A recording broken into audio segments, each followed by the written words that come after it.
Hi vinyl community, John here. This is going to be just a quick video moving on along with the next bit of my hard rock and heavy metal records. I've got what, 1, 2, 3, 4, 5, 6 records here to show. So we finished M with Michael Schenker, which brings us on to N. Don't have any records beginning with N. So what I've done is I've combined N with the beginning of O, because O is going to take a bit longer. So Napalm Death, I showed this I think in my very first hard rock and heavy metal video. I'll show it again. Quite well preserved. Had it many years. Barely played it. Earache. Bit dusty. But yeah, I think I said when I showed this last time that when I first heard Napalm Death, I knew that I'd reached my limit of, you know, the extremities of the heavy metal that I'm going to listen to, and this goes past that. So I think it basically is as much as I can enjoy. Interestingly, when I showed this, I had quite a number of people in the BC contact me, a PM message asking if I'd be interested in doing a deal, like swapping it or selling it or something like that, because I basically said I don't really like it. I understand it's actually quite collectible, but I didn't reply to any of them because I felt setting a bad precedent. You know, every time I show a record and say I don't like it, I don't want it to become an auction of the highest bidder or something like that.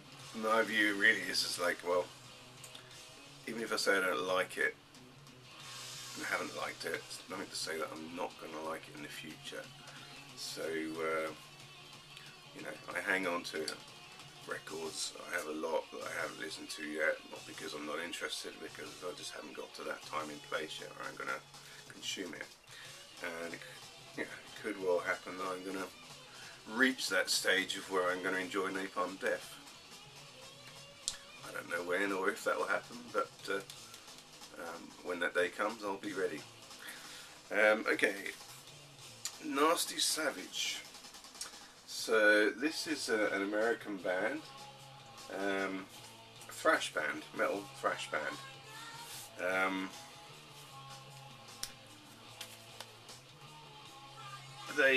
This album came out in '87, yeah, and it's on Metal Blade.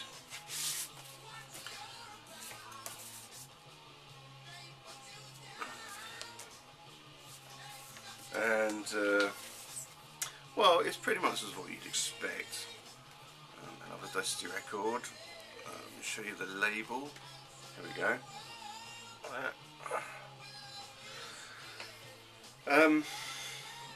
It's the kind of thrash metal more like Slayer. They kind of divide thrash metal up into different groups. You've got your kind of your Metallica Megadeth thing where you've got, you know, quite intricate bits, slow moments, exceedingly fast moments, heaviness, quite soft stuff. Or you've got your people like Slayer, or well, Venom, but certainly Slayer, where it's pretty much full steam ahead all along. I would say these fall into that category. Yeah, sound a little bit like Slayer. Not exactly, but I think you get what I mean. I remember when I got this, I felt they sounded like somebody. I just couldn't put my finger on it, and even to this day, when I listen to it, it reminds me of somebody, like another band. And I just don't know what it is. I guess it'll come to me one day. So I got this at the same time. This is an EP, a 4-track EP. called Abstract Reality. This came out the year after in '88. Yeah, same old label. There we go. Old Blade Records. That's very much more of the same, really. Hard and heavy. And very fast. Okay, the next ones I'm going to show is sort of more at the opposite end of that spectrum. I would say, I mean, in terms of, you know, crunchy heaviness, this probably is a bit of a culprit here in this batch, but it's Aldanova. I don't know who that is. I believe he's a Canadian guitarist.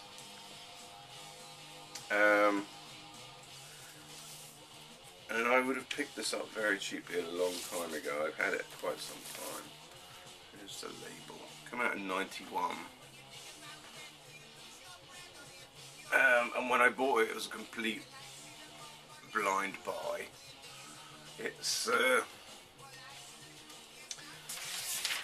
yeah. I guess for me, it's one that I've kept onto, thinking that I might learn and sort of discover the brilliant properties of this record one day, but I haven't. Yeah, I don't know if I ever will. And this guy Aldanova, like, you know, trying to find out, well, who is he? Where does he come from? He doesn't really seem to have any kind of major background other than that he is who he is, and he's a guitar player. You know, I don't think he's played in any kind of sort of big bands. But the thing that kind of drew me to this one, when I picked this up, and I suspect I bought this in the, you know, the big store in Sweden where I used to live, where I bought a lot of records. The thing that drew me to it was that it's produced and arranged by John Bon Jovi, and that made me think, oh, maybe there's some sort of a, you know, a Bon Jovi connection. And you know, that was really what drew me to it. But more than that, no, I wouldn't recommend it, to be honest with you, unless that kind of, you know, that end of the spectrum music is what you enjoy and what you like. I'd say it's no more hard rock than, let's say, Bryan Adams is, to be honest with you. But there you go. Okay, so that was N. Now I'm on O. I've only got 2 records in O to show. Although I will say before I leave N is that I ummed and ahed about whether I should include Nazareth. It goes a little bit back to that argument before, where I've got certain bands that I wonder, well, do they fit in the hard rock heavy metal section, or are they more sort of the, you know, the classic rock, like Black Sabbath, for instance, or, you know, Led Zeppelin. I didn't show Led Zeppelin, but I mean, they're a hard rock band. And I felt, well, Nazareth probably fall into that category themselves, so maybe I'll show them at the end, you know, with the alternatives. I don't know, we'll see. So on to O. This is Onslaught. So this is a British thrash metal band. This album is called In Search of Sanity.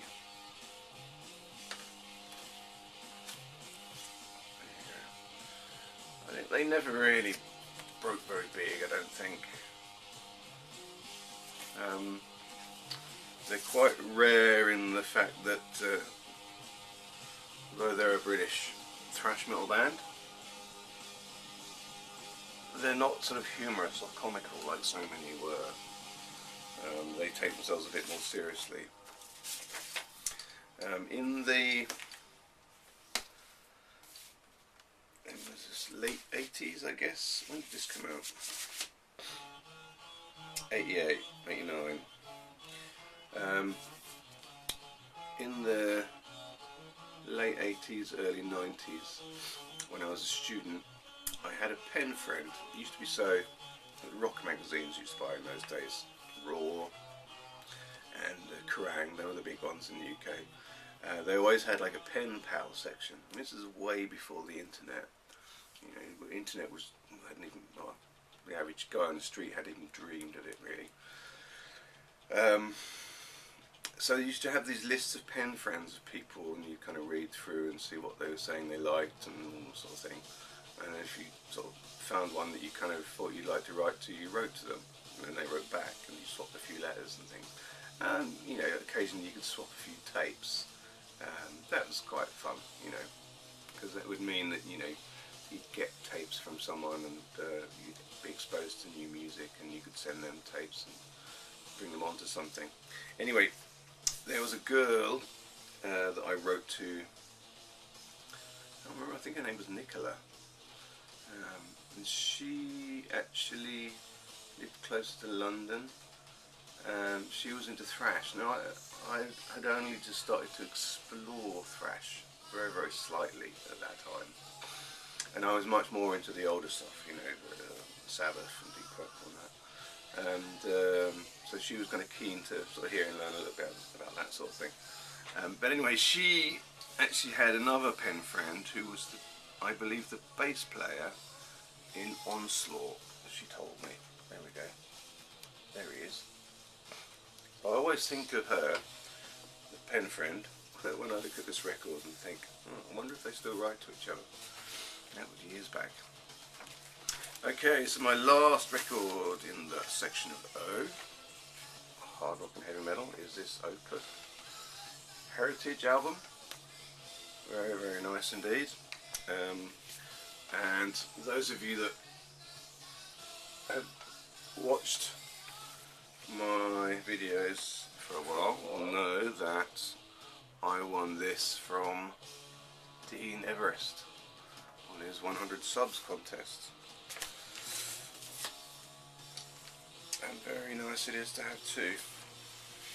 I bring that out on special occasions because it is, you know, brand new vinyl. Very little sort of noise to it. It's like a fine wine, I suppose. Sit back and enjoy it. Produced by, or mixed by Stephen Wilson. I don't know if he produced it. No, he didn't produce it. It's produced by Michael Walkerfeld, who's the guy in the band, I guess. But Stephen Wilson has his hand in there, which makes it good in my opinion. I like what Stephen Wilson does. So that's all the records that I'm going to show in this little short video. The next one will continue with O, and there's quite a lot to show in that video. I wonder if you can guess who that might be. Anyway, thank you very much for watching. Look out for my next video. Thanks, bye.